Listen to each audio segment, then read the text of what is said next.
figures shaky, sometimes going up, sometimes going down. But no matter what happens, you must stay rooted and keep moving on forward. All right, let's start with the big three this afternoon. You are my guests, and so we will be talking about some stories which you probably have already heard of, but as much as possible, we want to get into the nitty-gritty of it.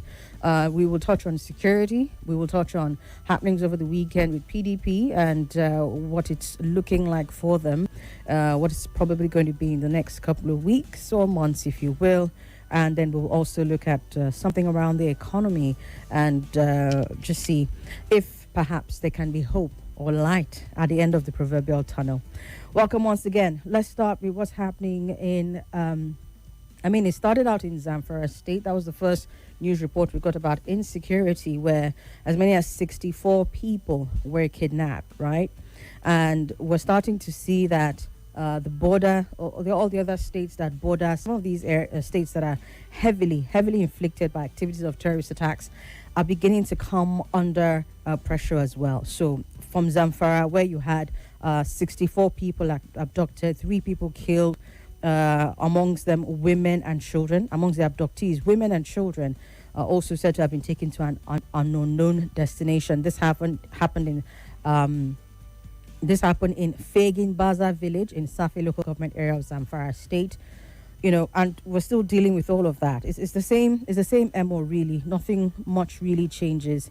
You have people in these vulnerable communities being targeted, being gunned down. And then you have government response, some would say more often than not subpar, looking at the fact that this particular incident that happened in Zamfara State happened a day after the Minister of State for Defense and former governor of the state, Bello Mohammed Matawali, visited the state and announced that the defense headquarters had deployed fresh troops. So you're thinking, oh, this is good for us, right? And we should be able to experience some form of relief, to some extent.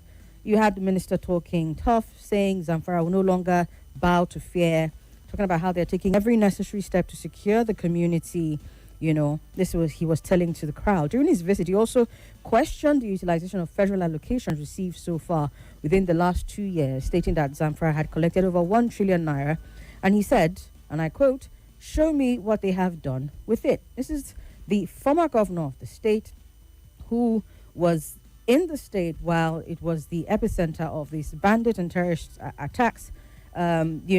Just, if I'm not mistaken, this is just his successor rather. And, he's taking them to task. It's not a bad thing that he's taking them to task, but perhaps we want to go back as far as when he was governor of the state and ask all these questions, because you are having these attacks continue unabated, if you will. Even so much so that they were bold enough to come into Zamfara State a day after the Minister of Defense was there and declare that they would have no more fear, and, they've deployed troops. Now, this latest abductions in Safi especially add to a long list of killings, mass kidnappings, and cattle rustling incidents that have forced thousands of residents of the state to flee their homes. You're having as many communities as Zurmi, Shinkafi, Maradun, Safi, and Bungudu local government areas of the state under attack, leaving many villagers displaced, and when they're not, they're compelled to pay levies and ransoms to bandits.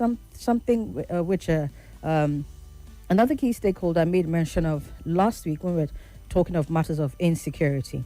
Now, according to this particular, based on this particular incident, witnesses told correspondents that the bandits who struck at the Fagin Bazaar area on Saturday were over 30 in number and rode in on motorbikes. They opened fire on Moriki's car. Moriki, I would trace who that is. Oh, yeah, that's the person who was gunned down. Moriki being Umaru Moriki, chieftain of the APC. Yes, he was gunned down amongst 4 people, 3 people killed, rather. So you have this happening in Zamfara State. These people operating brazenly, blocking entire roads in the operations that last from as little as 15 minutes to as much as hours. And we're getting the government talking tough, but more talking perhaps than other things. Now, the scariest thing I would say about some of these attacks, especially even the one that I'm going to talk about next, Residents of these villages, these communities, usually have some prior notice. Fagin Baza residents, one of them, Malam Musa Yusuf, said the village had earlier received intelligence about a planned attack and mobilized vigilantes overnight. And, maybe with this prior information that they have, there's also someone serving as an insider. I don't know how it works. Perhaps this is me just, trying to come up with some kind of a hypothesis, because even when you see mobilization in these areas, at the end of the day, these attacks are still not foiled. Fagin Baza resident Malam Musa Yusuf, who was speaking, said, despite the intelligence they received and the mobilization of vigilantes, the bandits eventually stormed the area 10 a.m. of that morning, failed to penetrate the village owing to the resistance by the vigilantes, but then later returned to the highway where they carried out mass abduction, ended up killing people. And at the end of the day, they from the village, they said, had to release ransom monies for some of the people who were arrested to be, who were kidnapped to be released. So there you have it. Starting with Zamfara State, as many as 64 people. And then you're getting reports that in nearby states, these attacks are still happening. The incident that broke earlier on today about the attack in Kebbi State, where a principal was shot, a vice principal was killed, and 25 female students abducted, has it that these bandits came in from neighboring states. They came in from a neighboring state. So, we're talking was that last week about porous borders, what they call it now, between one country to the other. And then you are having, even amongst these states where these things are happening, nothing is being done to say, oh, let's secure this part.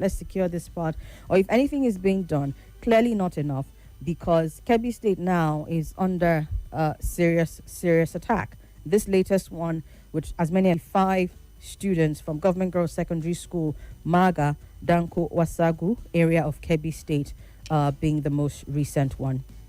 Now, you have residents also sharing their experiences, talking about when this attack happened. Reports have it that it happened on 5 a.m. this morning without any resistance. That's what this resident said.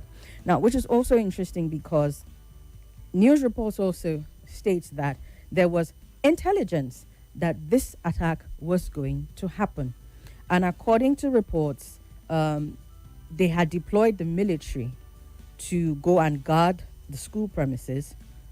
But again, reports coming out saying that they were there up until a certain time and then they left, and then the attacks happened right after. So the MO really does not change. You see these things happening, and it does seem like our intelligence is poor, it's not well coordinated, and now we're having to deal with this. So this is people going in tens, in some instances hundreds. Also, we talked about, it was a week or 2 weeks ago, about how the numbers are increasing and these people being able to operate with such audacity and moving people in numbers. Now, 25 students gone. In this case, the school principal who was shot tried to protect the students during the attack, but unfortunately took a bullet for that, and the students were kidnapped. Reports also have it that these attackers scaled the school fence to carry out the attacks. They were armed with sophisticated weapons, and they shot sporadically before making away with the students. The police tactical units, according to police public relations officer CSP Nafiu Abuka, who couldn't be reached at the initial time, later came to confirm that the police tactical units deployed in the school engaged them in a gun duel, but the suspected bandit had already abducted the students from their hostel. So, which begs the question, at what point did this gun duel happen? And also, why did the military who were deployed to the area leave at some point, knowing that there was a likelihood of an attack? These are the questions, perhaps, with these stories coming out today. It's also said that this school is located not too far off from some checkpoints. I think one was said to be about 7 kilometers away, and then the nearest one about 1 kilometer away, and still these attacks happened. Chief Press Secretary to the Governor of Kebbi State, Ahmed Idris, disclosed that the Deputy Governor, Senator Umar Tafida, had been dispatched to the school to assess the situation on behalf of the governor, Nasir Idris, who is said to be currently out of the state. He said the deputy governor, as at the time of this report, was on his way to know the exact situation and will be reporting on it. So there you have it. Security issues, especially in that part of the country. And it's becoming so bad. I think you're having the likes of Kwankwaso and Sanusi coming out to say, Kano, be careful. It's looking like they're going to start, coming into the state as well. Kano said to be, according to them, one of the more relatively safer states, sort of like, not included in these attacks. You can see that it's going around really and truly. Where you thought it was just a Zamfara thing, or was just a Niger thing, or it was just a thing happening in Borno, it's going around, and the federal government needs to deploy. I don't know what else to say. Perhaps declare some sort of a state of emergency, because when they talk about having reduced the incidence of these attacks by as much as 81%, the numbers that we see on a daily basis seem to be coming out to say, you lie. We'll show you. And we're having these attacks happen despite intelligence being available that these things are going to happen. Why are we not doing enough to prevent them? Why? And why is the question. That's the first story coming out of the headlines today.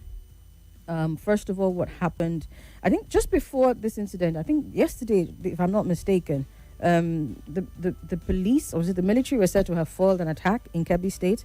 And then you think, oh yeah, okay, they caught the people who were responsible for these particular attacks. It was tagged the bandit attack as well.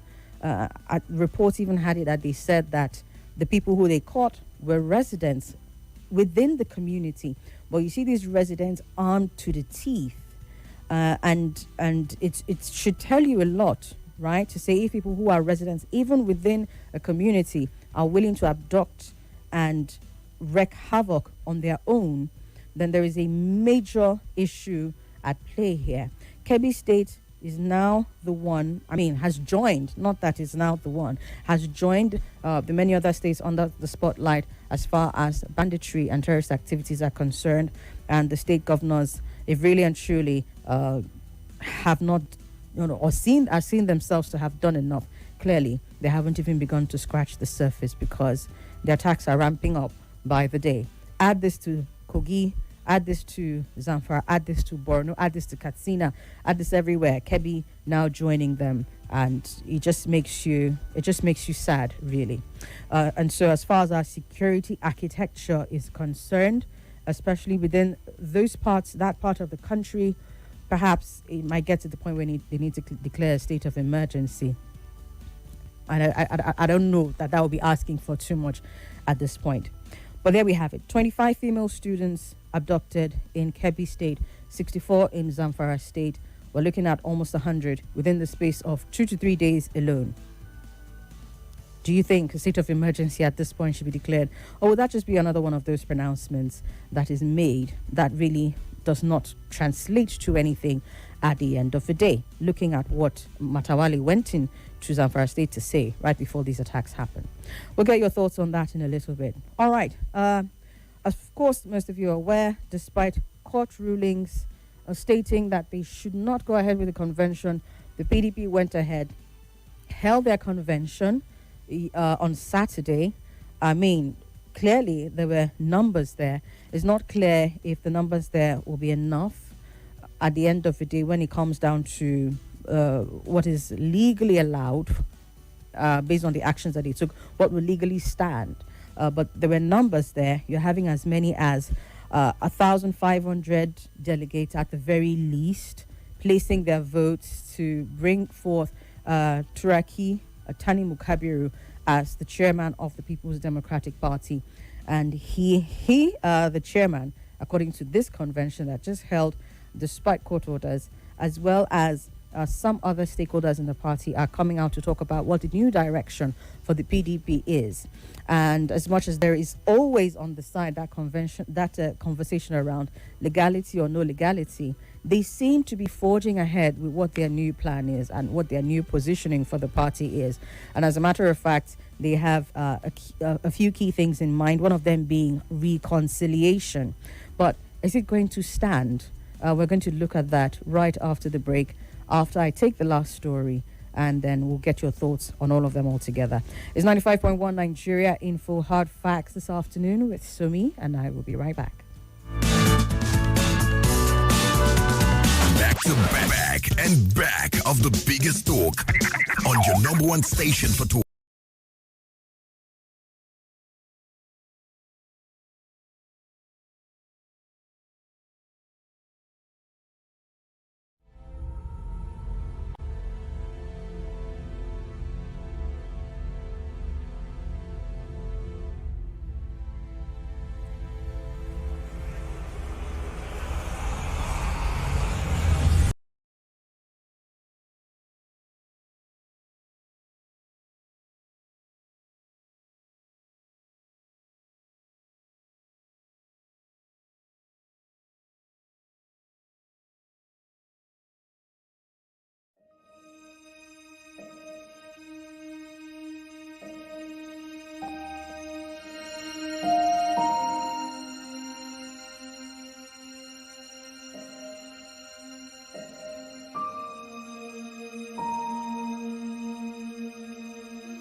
Welcome back. Be sure to join us on the conversations that we're having on the big three via our social media handles at Nigeria Info Abuja on Facebook, and the same at Nigeria Info Abuja on YouTube.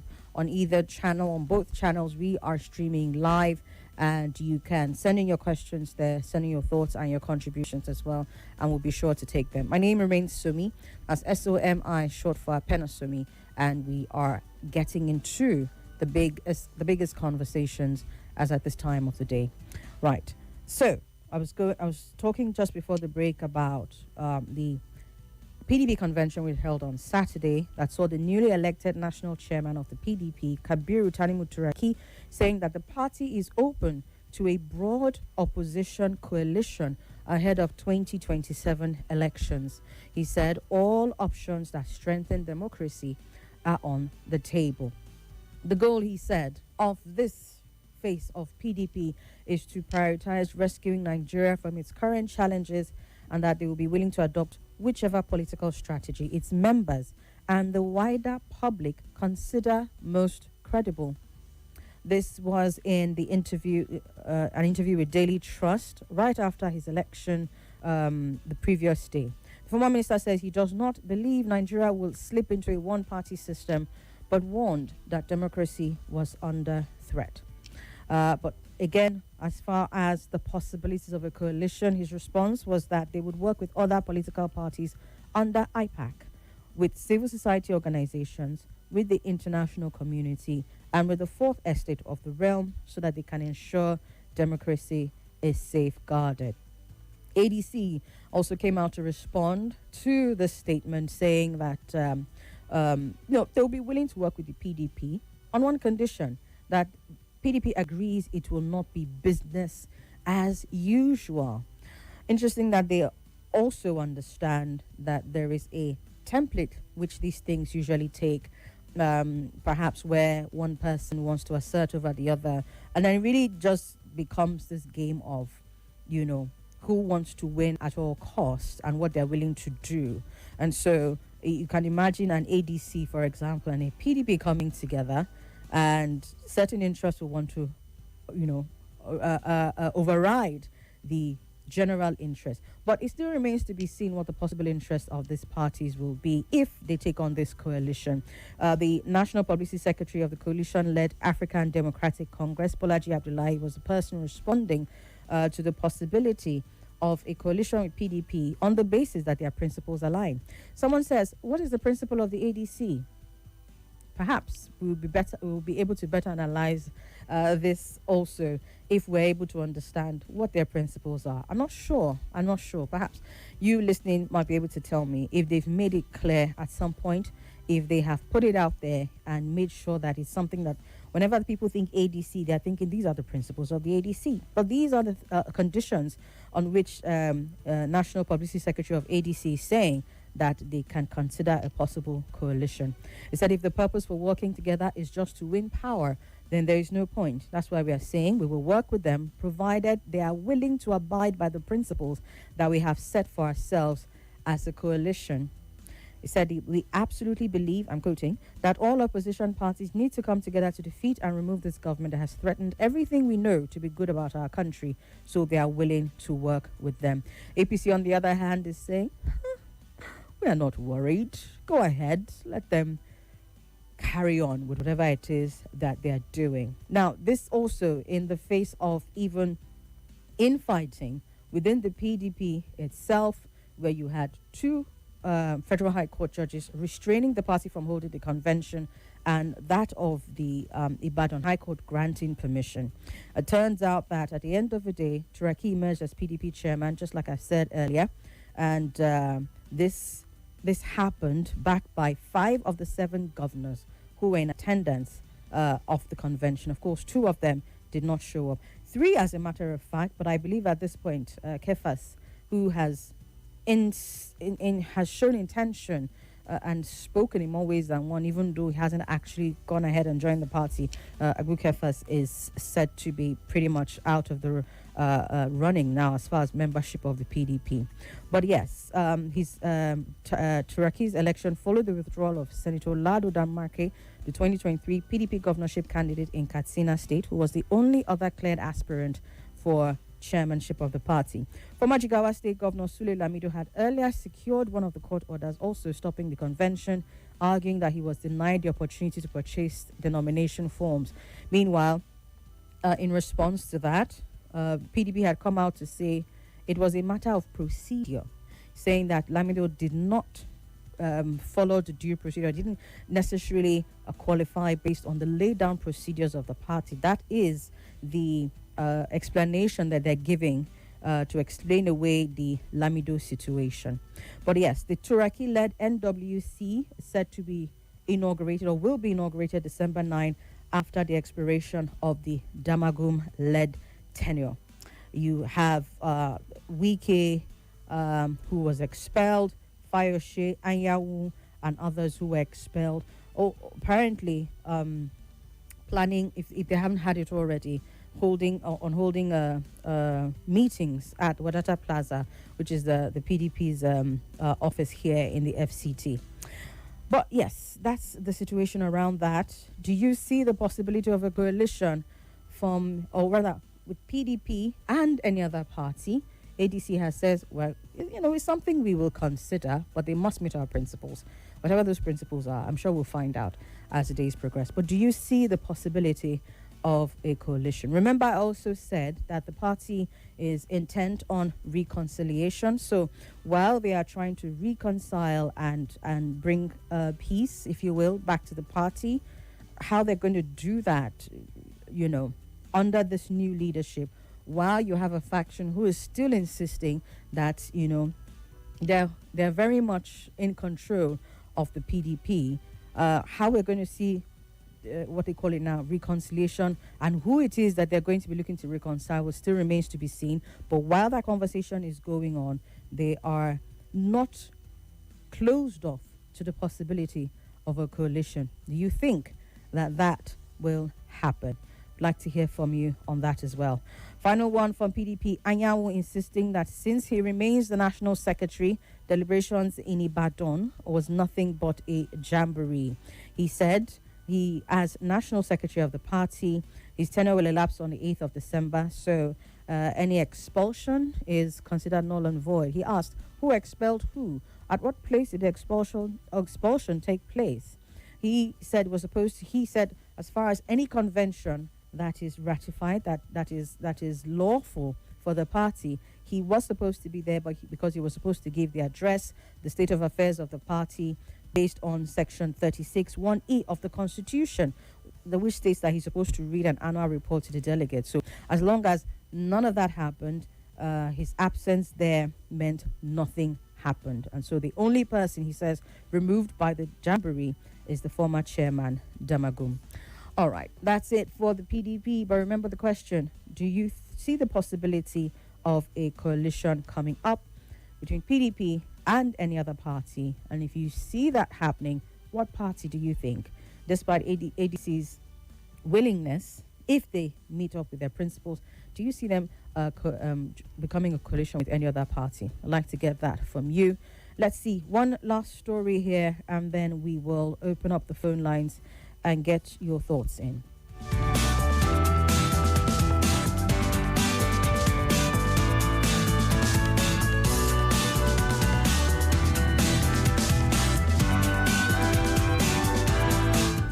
All right, let's talk inflation. As far as our economy is concerned, that is the biggest problem that we are having to deal with right now.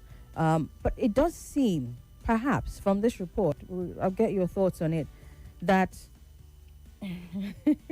there might be light at the end of the tunnel. Let's see. Nigeria's headline inflation eased to 16.05 relative to the September 2025 headline inflation rate of 18.02%, and this is according to the National Bureau of Statistics.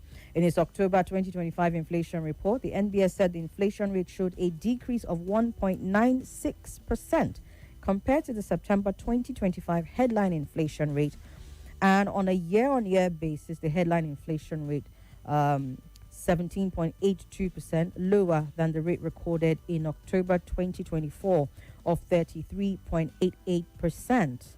I mean, when you look at it on a year-on-year basis, it should give some sort of, perhaps you can sigh a little bit, maybe not all the way, because ideally the cry is always single digit, if at all we have to be dealing with inflation. But some said, it's step by step, we'll get there gradually. So yeah, when you look at it on a year-on-year basis, you are having October of 2024 closing out at 33.88%, and October of this year closing out at 17.82%. Also looking at a month-on-month of 1.96 reduction from the September 2025 headline inflation rate. According to the NBS, this shows that the headline inflation rate decreased, yes, of course, from 2024 in October to 2025 in October, with a different base year. Now, that perhaps is where the issue usually lies. And I will make time, hopefully find some sort of an economist who can help us explain when you do the rebasing, what that translates to directly. But at least the NBS did acknowledge that there was a rebasing done. Okay, so when you compare 2024 of October to 2025, you have the difference in the base years. It added on a month-on-month basis, the headline inflation rate in October 2025 was 0.93%, which was 0.21% higher than the rate recorded in September of 2025. Now, this is where it starts to get a little confusing and muddled up. But the National Bureau of Statistics here is explaining what translated for what. I'll try again. Let me see if I can read this out and then we can make sense of it together. October of 2025, the rate of increase in the average price level was higher than the rate of increase in the average price level of September 2025. For food inflation, the rate was 13.12 on a year-on-year basis. This was 26.04 points lower compared to the rate recorded in October 2024, which stood at 39.16%. The significant decline in the annual food inflation figure is technically due to the change in the base year. We've said that before. However, on a month-on-month basis, the food inflation rate in October was minus 0.37%, up by 1.21 compared to September of 2025, which was at minus 1.57%. He said this increase can be attributed to the rate of increase in the average prices of things like onions, fruits such as oranges and pineapple, shrimp, groundnuts, vegetable like ugu and okazi, and meats, especially goat meats, cow tail, and liver, amongst others. It also added that the average annual rate of food inflation for the 12 months ending October 2025 over the previous 12-month average was 21.96%, which was 16.16 points lower compared with the average annual rate of change recorded in October 2025. Now, the long and short of this is inflation dropped, especially on a month-on-month basis from September of this year to October of this year. That one, I think you can attribute to the factors at play, some of which the NBS had tried to explain, even though it did seem like with the food inflation rate, there was an increase. Again, it does get a bit muddled up when you're trying to make sense of it with the numbers. And so, any economist out there, please feel free to jump in to help us make sense of this together. But as far as the year-on-year, with the drastic reduction that we saw from October of last year, 33.88%, to October of this year, where we are at 16.05%, it is largely attributed to the rebasing. Yeah, so that's where we are. It continues to drop. I remember the last time I had this conversation when Gabriel was here, it was something that we said. Let it continue to drop, right? If it's just down to rebasing on a year-on-year, maybe we might not feel the effects directly as much immediately. But when you look at it on a month-on-month basis, perhaps all the factors coming to play, also hopefully with deliberate action on the part of government to ensure that these numbers come down beyond adjustments on paper. If we continue to see a reduction like this, hopefully by this time next year, who knows?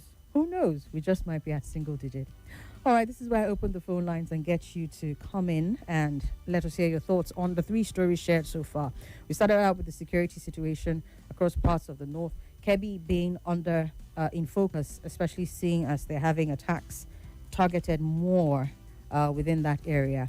Not that it's not happening in parts like Zamfara and Katsina and the rest, but Kebbi is also now coming into focus, and you're having concerns being raised about other states in the north like Kano, right? But, you know, is there any deliberate action that will really, really and truly stop the trend of this increasing? Yes, we've talked about,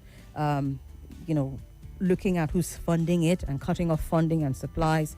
On the part of the military, you hear they make gains today, tomorrow you see things happen that just make it look like they did nothing. But they are fighting on their front. They are fighting on their front. What else does the government need to do? What else do state governors need to do to take care of the situation? Kebbi State now is becoming a problem. Let's get your thoughts on that. That's on security and on a PDP convention. Do you see the possibility of a coalition? They've said that who knows, they might be open to it. And ADC is already saying, yeah, okay, maybe. And then we talked about inflation. 07009510000, 009-597-4869. And on WhatsApp, 009-993-0137. Good afternoon. Hello, good afternoon, Somi. Yes, sir. My name is Salasi. Salasi, go ahead. Good to have you here. I'm calling right now from Garki right now. Okay. In fact, from the first story you read, 64 people kidnapped, 4 people killed in Zamfara. That is what we are saying. And some people are saying, Donald Trump shouldn't come and assist. Are you a terrorist? That they are saying they are coming to deal with these terrorists. And some people are calling on radio and saying, no, they shouldn't come. They are coming to fight Muslims. They are coming to fight Christians. While these people are dying every day. These people that they kill in Zamfara, are they Christian or Muslims? We are talking of 64 people kidnapped, 4 people killed. Now in Kebbi, they killed the principal and kidnapped 25 girls. So 25 girls in the hands of monsters, in the hands of terrorists, in the hands of these bandits. And some people will still call and be whooping sentiment when it comes to insecurity because it hasn't touched them. Because they are in Abuja, they are in comfort zone, and that is why it seems to me it hasn't bothered them. We are still talking about 6 directors that were coming to Abuja from Ministry of Defense. And this thing happened after the Zamfara state just left the Zamfara, the Minister of State of Defense. He just left Zamfara and immediately leaving Zamfara. Look at what happened. And we still have these people in power. In fact, I don't imagine leaving this kind of people in the corridor of power. The people that they cannot protect themselves, he still go there and accusing the Zamfara state governor about how many billion he has received. How many, that he was in governor of Zamfara. What did he do to the Zamfara people? And the sitting governor accused him of being indicted him about the insecurity in Zamfara. And the president still leave him there. So he even have the guts to be accusing the governor. Okay. Look at this. Me now, my concern, Somi, Yes. is about these girls in the hands of these terrorists. And as I always think of Leah Sharibu in the hands of terrorists. Look at the molestation, and tomorrow you hear somebody say about 600 of them has repented. He has helped the federal government. Who asked him to do that? All right. They should go after these terrorists. They should kill them. They should go and repent to God up there. No, they shouldn't bring them to society. These are criminals. These are terrorists. Thank you. I'm not happy by hearing this news of these girls. This girl, it pains me. Come on, I have children. I have girl child. It pains me. Thank you, Salasi. Thank you. You're asking about Gumi. I think the latest report I saw, he says whatever he did with authorization. He did with authorization. So I think he said one of the places he went to last, he did so with the CSP. Was it CSP? Yes, the police of that state. I'll look for that report and bring it up. But he says he's doing what he's doing with authorization. So you're having these state governors perhaps thinking themselves so powerless that they have to rely on a Gumi, for example, or they have to negotiate, as we've seen in states like Katsina, for peace that ends up being nothing really, just a show of shame, because there's still no peace even after these negotiations happen. Let's get back to your thoughts. Good afternoon. Good afternoon. Hello, good afternoon, ma. Good afternoon, sir. Yeah, this is Uzoma calling from Pape. Go ahead, sir. Yeah, I just want to air my voice on the issue of this security problem. I agree with the last person that spoke now. I agree with him. I've always been listening to his voice every time, and I go with bless him for saying the truth. It's really unfortunate that we are experiencing this type of insecurity in this country, a blessed country like Nigeria. It's unfortunate. And everything they divert it to either religion or politics. Somebody like Sheikh Gumi, what is the role of that man every time in politics? What is the role of that man every time in bandit issue? Why should the government allow that man to be roaming the street and walking freely? And every time, anytime of anything like issue of security comes up, he will be the person to be defending the bandit. Please, tell Tinubu for us. Let him do something. Let them go. Apologies, sir. I think you got cut off. Feel free to call back and wrap up your thoughts. Good afternoon. Good afternoon, sir. Welcome. I'm sorry. It's okay. It's going. We thank God. Yeah, my contribution is number one about the security. About the security issue in Nigeria, I want to say government know what they're doing. PDP, they can never recover for this problem because it's Nigeria, that is Nigeria blood that's working against them. There won't be peace in any party responsible for backwardness in Nigeria. PDP power for years, they cannot transform that. You are busy using them to play politics, sharing our money among politicians. They will never recover. The next target is APC. When their own calamity will be before them, it will be before the whole world, because they have the chance now to get the Nigeria situation around. But they are playing politics, sharing the money, borrowing money, buying just buy years, buy for them. There will no party that are responsible for Nigeria insecurity that happens. So the issue of insecurity is a payback to Tinubu, because when Jonathan wanted to hand it, they played with it. They didn't allow Jonathan to hand it. It's payback to bring that government until Nigeria receives a turnaround. Nigeria will know peace. We are inviting them to please don't relax. Whether it's Christian or Muslim that do kill in that place or kill them, be sure they just kill now. Whether Christian or Muslim, I don't care. Please come. We have big problem in Nigeria. Come and rescue us.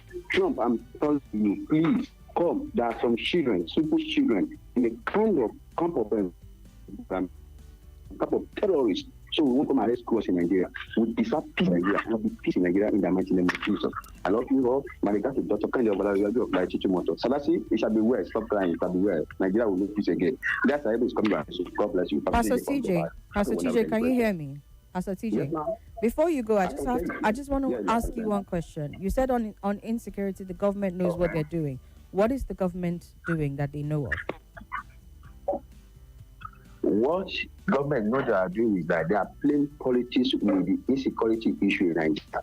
Okay. You cannot tell me that the government does not know who is financing behind all the insecurity, all the insurgency attacking Nigeria. You cannot tell me that government does not know the people sponsoring them. They know. They are afraid of going after them because Dubai released some list some years ago. Up to now, we don't know. We don't know those people sponsoring terrorists in Nigeria. You can't tell me that government doesn't know about it. That's what I'm. Okay. That's my take. Thank you so much. Thank you. I just wanted to get that part out. Thank you for clarifying. Hello. Good afternoon.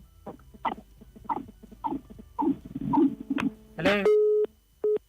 All right, on WhatsApp, let's go. With the renewed kidnapping in the north and ambush of military convoys, should NYC not tread carefully by not posting our children to states such as Zamfara, Kebbi, Borno states? Please tell them. Kayode from Wuse says. Manzo says, state of emergency? Where? How? Only if it's affecting big men like... Okay. Only if it's affecting big men like Wike or their political seat, that's when they will declare state of emergency. For now, our only savior is the United States. All right. Voice note here. Good afternoon, Somi. Good afternoon, sir. This is Ororo Son from Kubwa.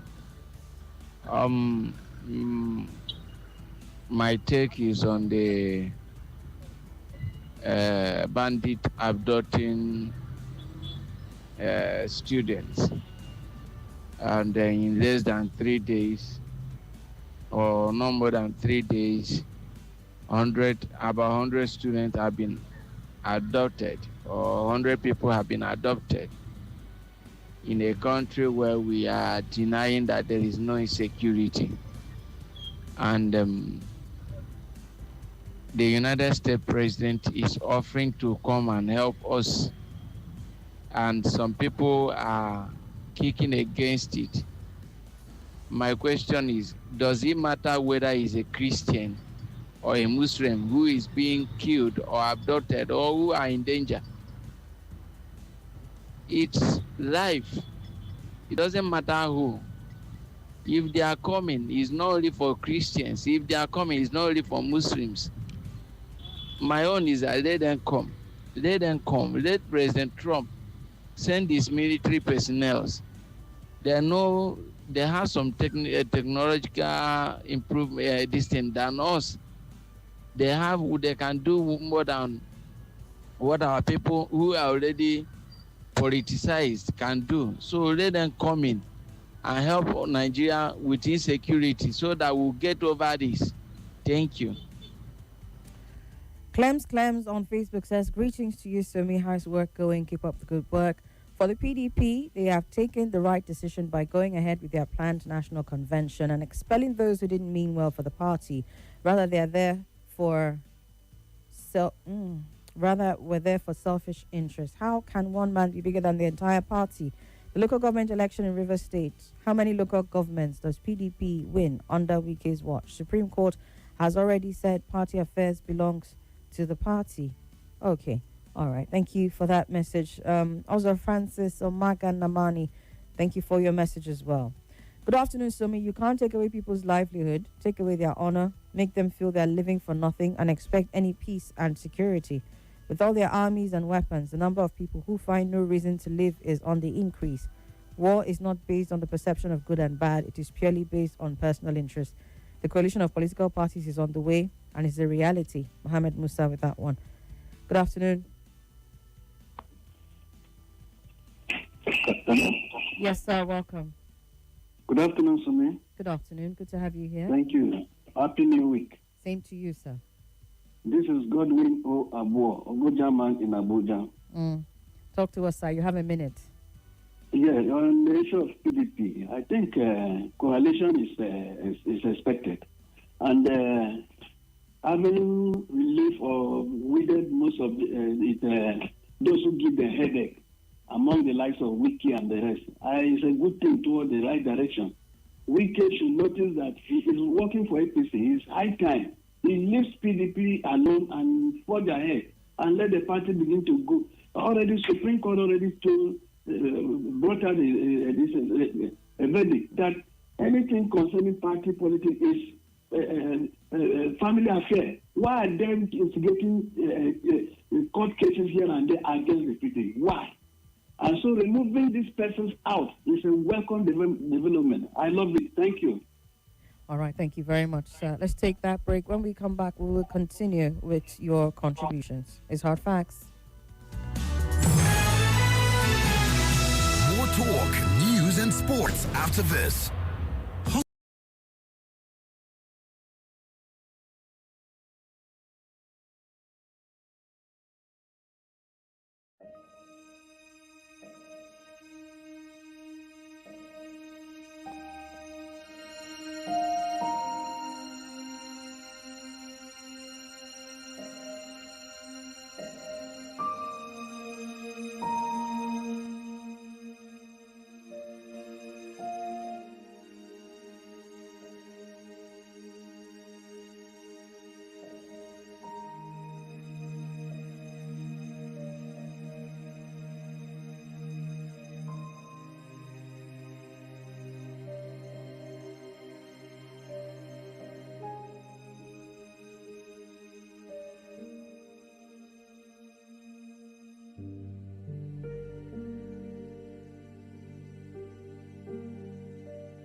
events, talk, and even more talk. Crisis averted in aviation sector.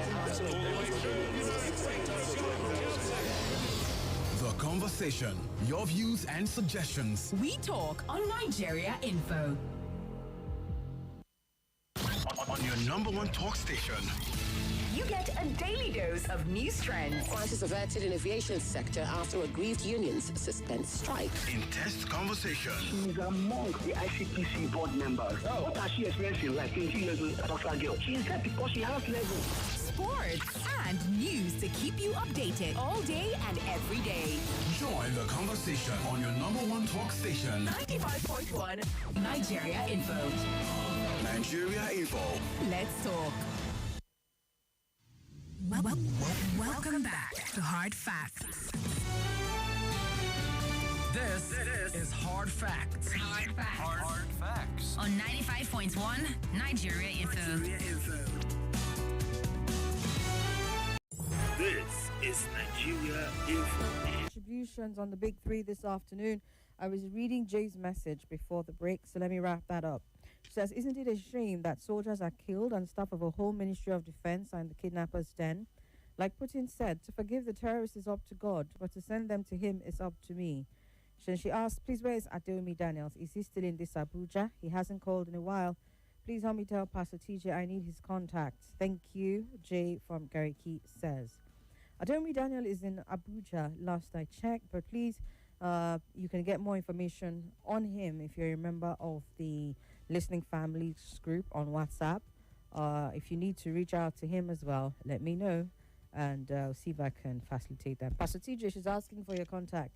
Let me know if I should share. All right, phone lines again. Hello. Hello, good afternoon. Good afternoon, sir. Yes. My name is Obedient Elder Comrade Tony, calling from Abuja this Welcome, afternoon. sir. Go ahead. Yes, my take is on PDP. And before I continue, Somi, do you know that there are some callers, the moment they just hear that PDP are making progress, their adrenaline level will just rise. Oh, I can't understand how Nigerians behave. Now, don't you want a credible opposition in this country? Are you happy? Even as a former pensioner, are you happy with the situation you are? Now, PDP, whether Nigerians like it or not, the Supreme Court has already made that ruling long time ago that the court has no right or whatsoever to dabble into the internal politics of any political party. Understand? So PDP has succeeded without Wike, who the APC planted there, to go and completely destroy that party. But let me assure Nigerians today, whether some people like it or not, the APC and their party, because they are their, apologists, they are all going to fail in 2027. Whether they like it or not, both PDP and ADC, they will surely come into that alliance and they will bring up a very credible, sound Nigerian economist in Peter Obi that will actually rescue this country. So whether Nigerians like it or not, let the APC and their party should begin to write their handover notes, because majority of Nigerians are going to organize a popular referendum on that day of the presidential, because I thought Professor this current INEC chairman, Professor Amukuton, will not like to soil his credibility, just like Mahmoud Yakubu did to Nigerians. But sir, so that's my take. Sir, just before you go, very quickly, I mean, you mentioned Josh Amukuton, so I feel the need to go a little bit further. INEC was not in attention at that convention, so how do you think they'll be able to proceed? They were not in attendance. They were supposed to be there to observe and supervise, if I'm not mistaken. But Good, Somi. Now, let me tell you what the law says.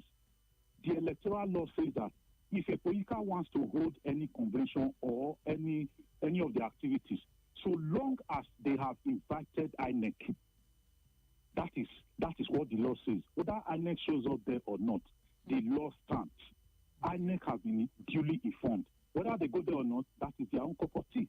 Okay. So PDP have succeeded in breaking the first icing in the park. So some Nigerians who are APC apologists, let them begin to go and howl at their misery. Whether they are happy at what Nigeria is passing through is what I can't understand. For me and my family, I'm not suffering, though, because every day I know how much people that I am uplifting is trying to help and feed their family. You know, I'm not talking about myself because I'm almost 70 years now. I truly want to see a good and better Nigeria. You know, APC look, since 2015, democracy has been murdered in this country. You know, with insecurity, killings here every day, according to Salasi. Salasi always said that, look, you don't know whom the next victim will be. And some of all these APC apologists, I pray that this thing gets to them. That's not a good prayer to have. But I mean, I get your sentiments on it, and you can express your calls for the need for an opposition without praying evil. At the end of the day, whether you pray it, you don't pray it, what is affecting one is affecting all, even when it gets to them or whether it doesn't get to them. But thank you for your thoughts, sir. Thank you for sharing. Okay, let's get back to it, shall we? Good afternoon. Good afternoon, ma. And to me, the last eight I greet you. The Overcar Salasi, I greet you. Only I greet you. Not just calling from Niger State, chief servant to before the masses. Welcome. And to me, I just want to ask a question. What makes us to vote former President Goodluck out of power? Is that thing that makes us to vote out of power? Have let him stop? Is it not because of removal of subsidy, insecurity, and the rest of them? But we are getting times 1,000 of it now. And some people are telling us there's no vacancies in Aso Rock. My brother, apart of religious sentiment and tribalism sentiment, I don't think that this government is supposed to be on power by now. You understand? Look at how people are being killed every day by day, every day. The federal government of Nigeria, they are not even saying anything about a part of tax. I think we should know that this religion we see, it will never help you. It will only help you between you and your God. You understand? Vote the right people in the office, coalition or no coalition. I'm telling you this, if the right candidate is not there, it's still the same thing. That is it. All right. Thank you, and God bless Nigeria. Thank you very much, sir. Thank you. Okay, let's get back to the messages here, starting with this one. Good afternoon, Somi.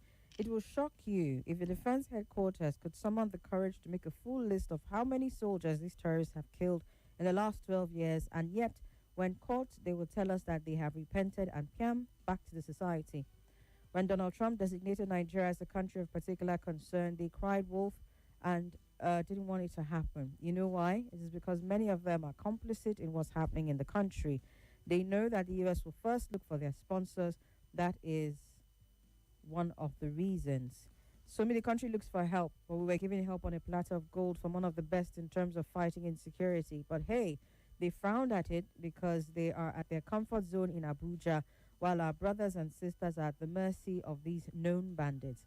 Don't forget that Bello Turji is a tax collector in Zamfara. What about Kachala in Sokoto? They are there cashing out big from farmers while the government looks away from it. All right. Let's do this voice note here.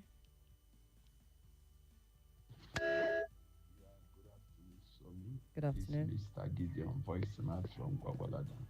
So, in respect of PDP, coalition is the only PDP have now. Because as it stands now, PDP cannot present the candidates for the 2027 election.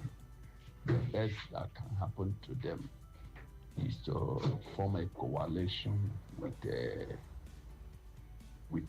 other parties that will give them a strong stand to oppose the ruling party. So I see it as possible. It's very, very possible. Very, very possible. Even if they are having fraction members, those who are at the camp of weak should go and join Tunumbu, those who are in camp of Body George should join the coalition. That is the only way. And from that, PDP is already collapsed. They will collapse the party. Thank you.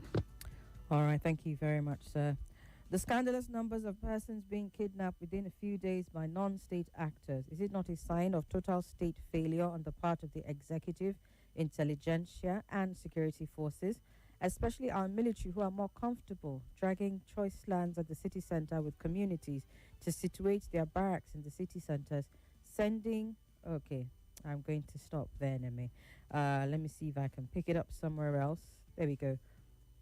Finally, let those hero-worshipping and hailing officers like Lieutenant Yerima continue till they hail him to... Okay. Thank God for Trump. Our president is no more jetting out of the country at every slightest instance. I leave it there. Thank you, Neme. Leo says, I know there is, in quote, no genocide in Nigeria, but where's Leah Sharibu? For what reason is she still being held while others are released? Are our security networks deliberately refusing to secure her release? In fact, if Osama bin Laden had come to Nigeria, no American satellite would have found him, Leo says. Let's take this call. Good afternoon. Good afternoon, Madam Somi. Yes, sir. God bless your family. Abubakar calling from Gwagwalada. Bless yours too. Go ahead, sir. Thank you. I claim it. It's very unfortunate. Issue of insecurity has been politicized. If you see this stock of people who are bandits, they lack the bravery, they lack the strategy and intelligence for all the atrocity they are carrying out. Naming people, destroying villages, attacking, robbing people, assaulting women sexually, kidnapping school girls. They lack the intelligence. They don't have the boldness if you see them. So there are some forces behind these people. It is all sabotage. They are sabotaging our country. They are killing even the security people. It's unfortunate. We are politicizing the whole issue. Everywhere, from Plateau, Benue, Zamfara, Birnungwari, Katana. And yet they are going ahead and signing peace accord. Which peace accord? With these heartless people. Heartless people. Talking of Leah Sharibu. It's a pity. She's no longer a Chibok girl. She's not a Chibok woman in the hand of terrorists. Unfortunately, Nigeria, politicians, our leaders. Allah hear you. Thank you. All right, then. Thank you very much, sir. Okay. I would have to verify that report. I can't take that. I'm big from Gwagwalada. Okay. All right. Let's take this final call. Good afternoon. Hello. Yes, welcome. Hello. I can hear you. Welcome, sir. Hello. Wow. Okay. Your network is not working. Sorry about that. Try calling me back, please. Good afternoon, Somi. Good afternoon, sir. My name is Uchenna. See, on the issue of insecurity that is actually going on every day in this unabated this country, I really understand the primary role of the government. The primary role of the government is to secure the lives and property of people, but it seems the reverse is the case here. So, all this that happened today, many people are complaining of insecurity, but some are playing it down that nothing is happening. So just like what last class said, since they say it's not happening, I pray it happens to them so they will learn. Hello? Okay, I think that's it from there. All right. Good afternoon, Somi. Good afternoon. My name is Panama. I just want to contribute on the PDP saga. You know, for me, so far, the best move PDP has made for all this while is to expel Wiki and other anti-party members in the party. You know, his politics has been damaging the party for all this while. His inactions and actions has been really, really damaging the party. So it is good for them to expel him at this time. So I think they should sit back, go back to the drawing board, and see how they can fix all the broken parts of the party. I wish them good luck, actually. Thank you. And for the insecurity issue, you can see that we really need the assistance of the Americans, because every day this thing keep growing and growing. So, and I really don't understand why and what the Americans are waiting for. As it is, we really need their presence right here in this country to help us solve this problem, because it's becoming so obvious. The moment you shout, you will hear another one. You shout, you will hear another one. That's how it is.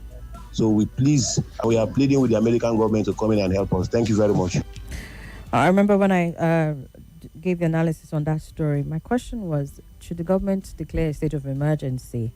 I mean, at this point, it just seems like everybody has left what the Nigerian government can or should do, and is just calling for the U.S. intervention. Have we so completely lost faith that there are even things